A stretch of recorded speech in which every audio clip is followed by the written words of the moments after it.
পৃথিবীর একটা নিয়ম আছে, প্রত্যেকটা সাম্রাজ্যই ধ্বংস হয়, প্রত্যেকটা সাম্রাজ্যই বিলীন হয়ে যায়। সেই সাম্রাজ্য কখনো ফিরে আসতে পারে না। তো আওয়ামী লীগ মনে করে তারা আবার ফিরে আসবে, তাদের সাম্রাজ্য আবার ফিরে পাবে। অতটা সহজ না।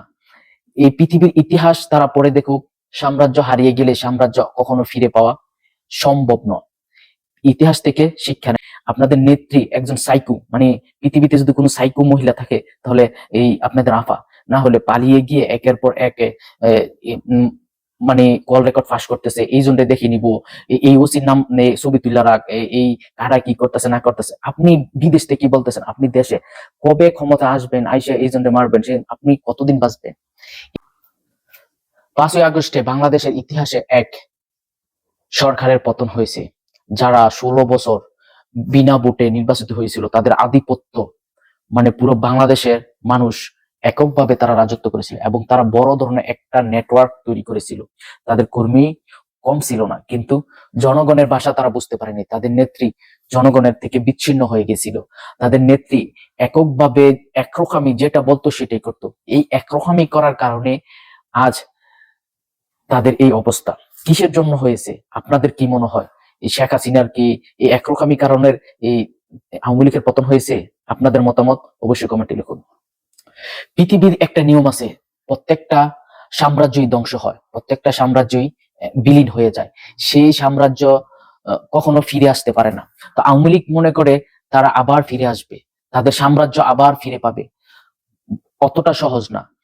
এই পৃথিবীর ইতিহাস তারা পড়ে দেখুক, সাম্রাজ্য হারিয়ে গেলে সাম্রাজ্য কখনো ফিরে পাওয়া সম্ভব নয়। ইতিহাস থেকে শিক্ষা নেয় না, এবং আগামীতে যারা ক্ষমতা যাবে তারাও যদি জনগণ থেকে বিচ্ছিন্ন হয়, মানুষের ভাষা না বুঝে, তাহলে তারাও এমন জনগণ থেকে বিচ্ছিন্ন হয়ে জনগণ তাদেরকে লাথি মেরে দেশ পালাতে বাধ্য করবে। তাই আগামীতে যারা ক্ষমতা আসবেন তারাও জনগণের উপর নির্ভর করে জনগণের ভাষা বুঝে অবশ্যই দেশ পরিচালনা করবেন, আর না হয় এই শেখ হাসিনার মতো অবস্থা হবে।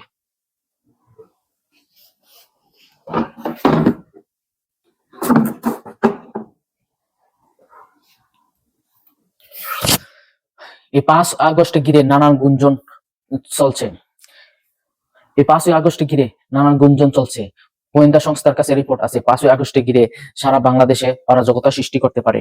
আওয়ামী লীগ থেকে এমন তথ্য পাচ্ছে গোয়েন্দা সংস্থাগুলো। আওয়ামী লীগ বর্তমানে যারা হাইকমান্ড নেতা, প্রথম সারির নেতা আছে, যারা সবগুলোই ভারতে পালিয়েছে। শুধু হাইকমান্ড নেতা না, ওই গ্রাম পর্যায়ে মেম্বার পর্যন্ত ভারতে পালিয়েছে। এই অবস্থা, এই যখন একটা অবস্থা, তাদের দলের নেতা কর্মীরা, প্রথম সারির নেতারা সব পালিয়ে গেছে, ওইখান থেকে একটা মানে আবার রিভলিউশন করবে, আবার ক্ষমতা দখল করবে, এটা কি সম্ভব? আপনাদের কি মনে হয়? কমেন্টে অবশ্যই লিখুন। আমার তো মনে হয় না, সম্ভব না। কারণ একজন নেতৃত্ব ছাড়া কখনো এগিয়ে যেতে পারবে না। এই জন্য 5ই আগস্টে যারা পরিচালনা করেছে তারা কিন্তু যে কেউ একজন নেতৃত্ব দিয়েছে, নেতৃত্ব দিয়েছে দেখেই পিছনে মানুষ ছিল। আপনি যদি নেতৃত্ব না দেন তাহলে আপনার পিছনে লোক আসবে না। একজন নেতার দরকার। তো তাদের নেতা, নেতার নিচে নিচে যারা আছে, তাদের প্রধান নেতা তো শেখ হাসিনা, শেখ হাসিনার নিচে যারা আছে এমপি মন্ত্রী, সবই তো দেশের বাইরে। তো একটা নেত্রীহীন নেতাহীন দলের কর্মীরা কিভাবে একটা আবার রিভলিউশন করে বাংলাদেশকে মানে তারা দখল করবে? এটা এটা ইম্পসিবল। হয়তো কিছুটা বিশৃঙ্খলা করবে, স্বাভাবিক। তাদের বাংলাদেশে প্রায় 16-17 বছর তারা ক্ষমতা ছিল, তাদের কর্মী সংখ্যাও কিন্তু কম না। প্রায় 40%, সম্ভবত 40 বা 30%, অথবা এরকমই 30% আছে।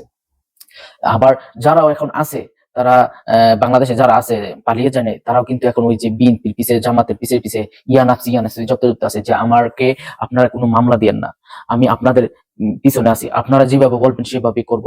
ওইরকম ভাবে বিএনপির লুঙ্গির নিচে, জামাতের লুঙ্গির নিচে, এনসিপি লুঙ্গির নিচে আছে বয়ে বয়ে। তো ওইসব নেতারা কখনো রিভলিউশন করতে পারবে না, দাঁড়াতে পারবে না। তা আপনারা কিভাবে নেতা পালিয়ে গেছে, কিভাবে আবার বাংলাদেশে ক্ষমতা দখল করবেন? আপনাদের নেত্রী একজন সাইকো, মানে পৃথিবীতে যদি কোনো সাইকো মহিলা থাকে তাহলে এই আপনাদের আফা, না হলে পালিয়ে গিয়ে একের পর এক মানে কল রেকর্ড ফাঁস করতেছে, এই জন্য দেখে নিব, এই ওসির নাম ছবি তুলে রাখ, এই কারা কি করতেছে না করতেছে। আপনি বিদেশ থেকে কি বলতেছেন, আপনি দেশে কবে ক্ষমতা আসবেন, আইসা এই জন্য মারবেন, সে আপনি কতদিন বাঁচবেন?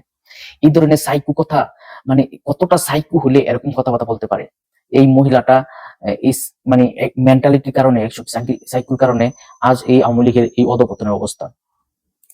সো যারা বলতেছেন আপনাদের আফা ফিরে আসবে, কখনো সম্ভব না। ওই বাংলাদেশে কিছু ওই যে হার্ডলাইনে কিছু আওয়ামী লীগের কর্মী আছে, হয়তো তারা কিছু একটা বিশৃঙ্খলা করবে, এর বেশি কিছু করতে পারবে না, এটাই বাস্তব।